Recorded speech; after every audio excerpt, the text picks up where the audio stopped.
है ना। लक्ष्मी गणेश का महत्व तब दिखेगा जब कोई ड्रास्टिक चेंज आएगा कि भाई पहले मैं 1000 ही कमाता था लेकिन आज मेरी इनकम 1 करोड़ हो गई।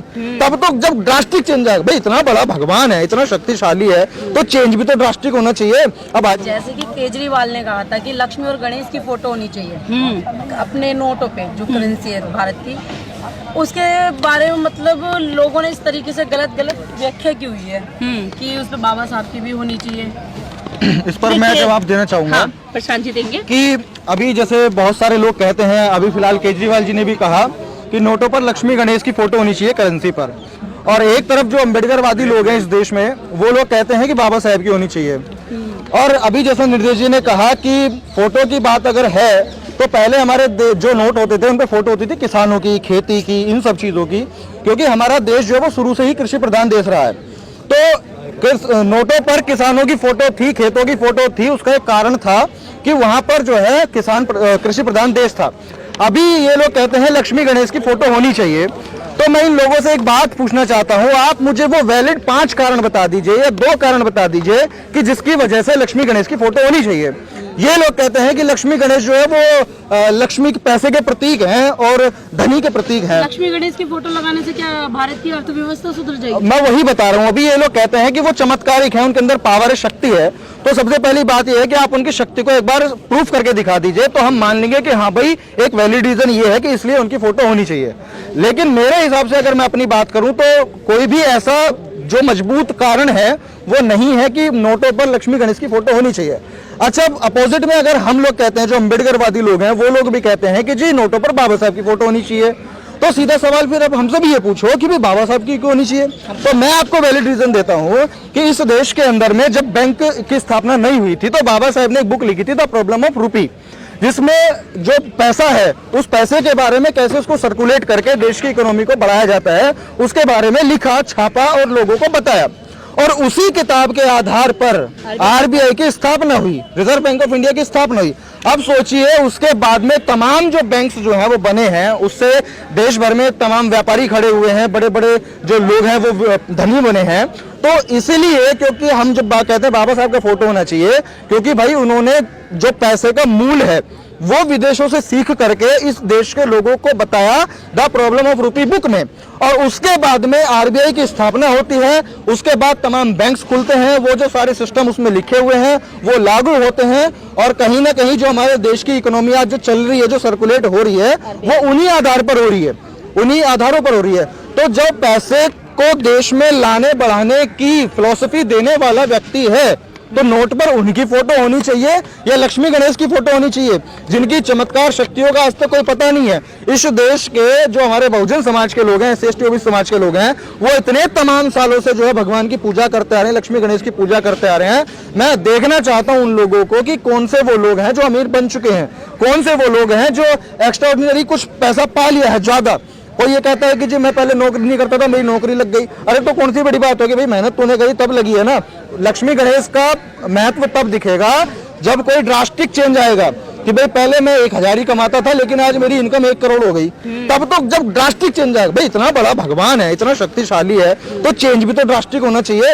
अब 1000-2000 का बढ़ोतरी होती है, 100-1 लाख रुपए अकाउंट में जमा हो जाता है कि बोलते हैं जी लक्ष्मी आ रही है। अरे भाई ऐसे लक्ष्मी नहीं आएगी, और अगर लक्ष्मी इतनी बड़ी लक्ष्मी अगर इतने से रूप में आ रही है तो भाई मैं तो कहता हूँ कि हमें ऐसी लक्ष्मी नहीं चाहिए। अगर ऐसी बात करने वाले जो हैं वो तो पढ़े लिखे IITN है ना, मुख्यमंत्री जो केजरीवाल है। तो ऐसा है कि राजनीति में घुसने के बाद में कई सारी चीजें को वो लोग मैनिपुलेट करने लग जाते हैं। अब उनके दिमाग में दिख रहा है कि भाई जो देश है, जो देश के लोग हैं, वो ज्यादातर धर्म, भगवान, आस्था, चमत्कारों में लगे रहते हैं।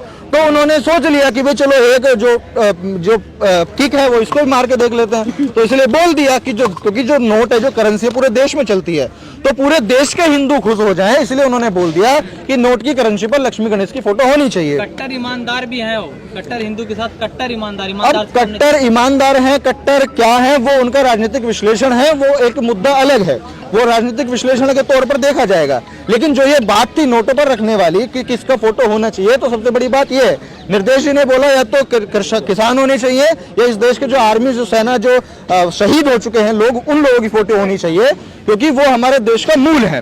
लेकिन यदि उनके बाद भी हम किसी अगले व्यक्ति का यदि नाम लेते हैं तो सबसे पहले में बाबा साहब का नाम है। और मैं आपको एक बात बोलना चाहूंगा, मैं कहता हूं कि ना गौतम बुद्ध का फोटो होना चाहिए, ना ज्योतिबा फूले का, ना काशीराम जी का। मैं बाबा साहब का फोटो को लगाने के लिए क्यों बोल रहा हूं, क्योंकि उसका एक बहुत बड़ा कारण है कि भाई आप लोग जब जिस इस देश की इकोनॉमी जिस किताब के आधार पर चल रही है, जो सभी बैंकों का जो सिस्टम है, जिस द प्रॉब्लम ऑफ रूपी बुक के आधार पर चल रहा है, जो लिखने वाले उसको हैं वो डॉक्टर भीमराव अंबेडकर हैं, तो उनकी फोटो क्यों ना हो। जिस करेंसी को वो चला रहे हैं उस करेंसी पर उनका फोटो होना चाहिए, ये इसका वैलिड रीजन है। और जो लोग कहते हैं उनमें चाहे केजरीवाल हो कि भाई लक्ष्मी गणेश का फोटो होने चाहिए, तो भाई साहब आप सोशल मीडिया पे आकर या मीडिया के सामने आकर आप 2-3 वैलिड रीजन बता दो कि उनके फोटो क्यों होने चाहिए। आपकी ये कोरी आस्था, हमारा विश्वास है, हमारे धर्म ग्रंथ है, हमारा पुराना है, वो चमत्कारिक है, ये रीजन जो है आज की डेट में नहीं वैलिड होंगे। करते हैं भारत संविधान दिवस मनाया जा रहा है जी, संविधान दिवस मनाया जा रहा है, इसी देश के अंदर सबसे ज्यादा आवाज उठती है तो हिंदू राष्ट्र की आवाज उठती है, राम राज्य की बात की जाती है, जी। तो इसे कैसे देखते हैं? देखिए, राम राज्य की बात उठती है, वो अपना जो है चलाना चाहते हैं, क्योंकि उस जब रामराज था तो उन्होंने खूब मजे लिए थे, लेकिन भारतीय संविधान आने के बाद में आज मजे नहीं रह गए हैं। आज सभी को समान अधिकार दे दिया गया है कॉन्स्टिट्यूशनल तरीके से, और आज सभी लोगों को ये बता दिया गया है कि अगर यदि आपको इस दायरे के बाहर कोई आपको प्रताड़ित करता है तो आप उसकी शिकायत करके उसको जेल में पहुंचा सकते हैं। तो आज जो उनको वो मजा था जिसको उन्होंने कई हजारों सालों तक लिया, वो आज उनके जनरेशन को नहीं मिल रहा है, उनको परेशानियां उठानी पड़ रही हैं, तो वो वही मजा दोबारा से चाहते हैं। इसीलिए वो लोग ये कहते हैं कि जिन जो मौजूदा भारतीय संविधान है उसको हटा करके हम राम राज्य की स्थापना करना चाहते हैं। और वहीं पे मैं एक बात और कहना चाहता हूं कि भाई देखो, जब लोग वही हैं, संविधान वही है, क्योंकि बाबा साहब ने भी, आपको पता होगा, बाबा साहब ने भी एक बात बोली थी कि यदि इस संविधान का दुरुपयोग होता है तो इस किताब को जलाने वाला सबसे पहला व्यक्ति मैं आऊंगा।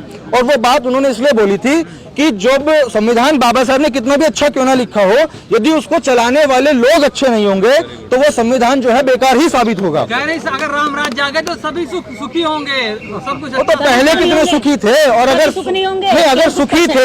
सुखी थे तो इसमें संविधान की जरूरत क्यों पड़ी। और जो हमारे अंग्रेज थे वही अंग्रेजों से गुलाम क्यों हो गया।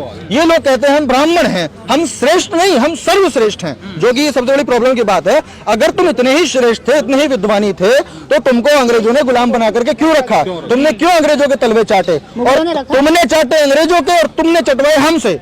लेकिन इस लड़ाई के बाद में जब देश आजाद हो रहा था तो अंग्रेजों का भी यही कहना था कि तुम्हारे बस की बात नहीं है कि तुम देश को चला सको, तो हमारे हाथ में रहने दो।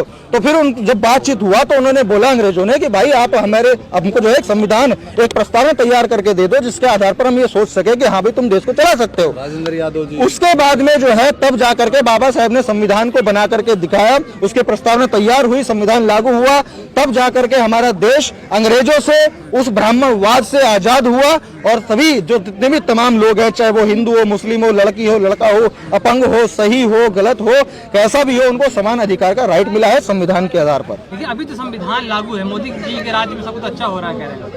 नहीं, अच्छा हो रहा है, जिनके लिए हो रहा है उनके लिए हो रहा है, अब जिसकी कमाई बढ़ रही है उसके लिए तो अच्छा लगेगा। लेकिन जब हम इसको स्प्रेड करके देखते हैं, जनसंख्या के आधार पर देखते हैं, तो तब वहां पर दिखता है कि आज भी बहुत सारी समस्याएं हैं जिनके ऊपर बात करना जरूरी है, काम करना जरूरी है। ये भेदभाव वाली समस्या है, आर्थिक समस्या है, नौकरी की समस्या है, शिक्षा की समस्या है, तमाम तरह की समस्याएं हैं जिनके ऊपर ध्यान देना जरूरी है। लेकिन जो हमारी गवर्नमेंट है वो नहीं चाहती कि वो उनके ऊपर ध्यान दे, इसीलिए वो धर्म, राम राज्य, राम मंदिर और कांवड़ यात्रा पे फूल बरसाना, इन सब चीजों को बढ़ावा देने में लग रही है। और मैं ये कहना चाहूंगा कि ये जो बातें हैं ना, ये जो चीजें ये लोग करने लग रहे हैं, जो सरकार करने लग रही है, विदेशों में इसकी खूब खिल्लियां उड़ाई जा रही हैं कि एक तरफ इकोनॉमी, वो डंका बजता वो दिखाने वाले लोग हैं ना, वो उन्हीं के पैसे पे तो चल रहे हैं, उन्हीं के पैसों पे चल रहे हैं। तो भाई वो तो दिखाएंगे कि भाई विदेश में जाकर के किसी अंग्रेज को पकड़ लिया, चाहे वो राह चलता अंग्रेज है, किसी अंग्रेज को पकड़ लिया, do you know about Modi ji? Yes yes, we is very great man. बस दिखा दिया कि देखो विदेशों में जो है मोदी जी की चर्चा और ये थोड़े होते। आप मीडिया की जो रिपोर्ट्स होती है आप उनको देखेंगे तो कई बार मीडिया रिपोर्ट्स में जो है जो रिलीजियस सुपरस्टिशंस होते हैं, धार्मिक अंधविश्वास होते हैं, उनके बारे में बहुत खिल्लियां उड़ाई जाती हैं कि इस तरीके से लोग आज भी इंडिया के अंदर में इतनी जो परेशानी वाली स्थिति है उसमें भी धर्म, आस्था, इन सब चीजों के माध्यम से जो है टोने टोटके के माध्यम से अपना समाधान ढूंढने लग रहे हैं। सरकार धर्म आस्था की बुनियाद पर चल रही है क्या? बिल्कुल, सरकार धर्म और आस्था के बुनियाद पर चल रही है। और मैं मैं तो ये कहना चाहूंगा कि कभी भी लोगों, जो भी लोग हैं, कि भाई आप लोग सबसे पहले अपनी शैक्षणिक स्थिति को सुधारिए, आर्थिक स्थिति को सुधारिए, सामाजिक स्थिति को सुधारिए, तो समाज अपने आप सुधर जाएगा। अरे आप और हम मिलकर ही समाज है। अब हम अपनी स्थिति सुधार लेंगे तो समाज तो अपने आप सुधर जाएगा। हमारी स्थिति सुधरी नहीं है जी, मैं धर्म बचाऊंगा, मैं धर्म की रक्षा करूंगा। अरे तुम्हें रक्षा करने की जरूरत नहीं है, खुद रक्षित हो जाएगा। बस आप अपने आप को सुधार लो, अपने आप को समानता का, मानवता का अधिकार ले लो। मुख्यमंत्री और जो हमारे प्रधानमंत्री हैं देश के, ये दलितों को लेके ही क्यों राजनीति करते हैं? क्योंकि जनसंख्या ज्यादा है, शिक्षित कम है, आर्थिक रूप से कमजोर है। अब एक आर्थिक रूप से कमजोर व्यक्ति, अब ये लोग क्या कहते हैं कि उनके जो रैलियां होती हैं, उन रैलियों में बहुत सारी बड़ी संख्या जो है हमारे बहुजन समाज के लोगों की दिखाई देती है। आपने कई बार देखा होगा जब चुनाव का टाइम चला था तो कई लोग, टोपी बीजेपी की है, झंडा बीजेपी का है, लेकिन जाते जाते क्या नारा लगा रहे हैं? जय बीएसपी या जय आजाद समाज पार्टी या जय जो भी बहुजन समाज की पार्टी, उनका नारा लगा रहे हैं। तो ऐसा क्यों है? वो ऐसा इसीलिए है क्योंकि वो लोग, हमारे जो बहुजन समाज के लोग, आर्थिक रूप से कमजोर हैं, बल्कि बनाए रखा हुआ। मैं तो ये कहना चाहूंगा, अब बना हुआ है तो भाई अगले को यदि 1000 रुपए मिल रहे हैं एक दिन वहां पर रहने के, तो उसको मजबूरन जाना पड़ जाता है। तो इसीलिए इनको पता है कि इन लोगों को जब तक हम गरीब बना करके रखेंगे, जब तक 2 वक्त की रोटी के लिए मोहताज रखेंगे, तभी ये लोग हमारे कहने पर हमारे प्रदर्शन में भी आएंगे, लड़ाई लड़ने भी जाएंगे, और हम आराम से बैठ करके शासन करेंगे, शासित करेंगे।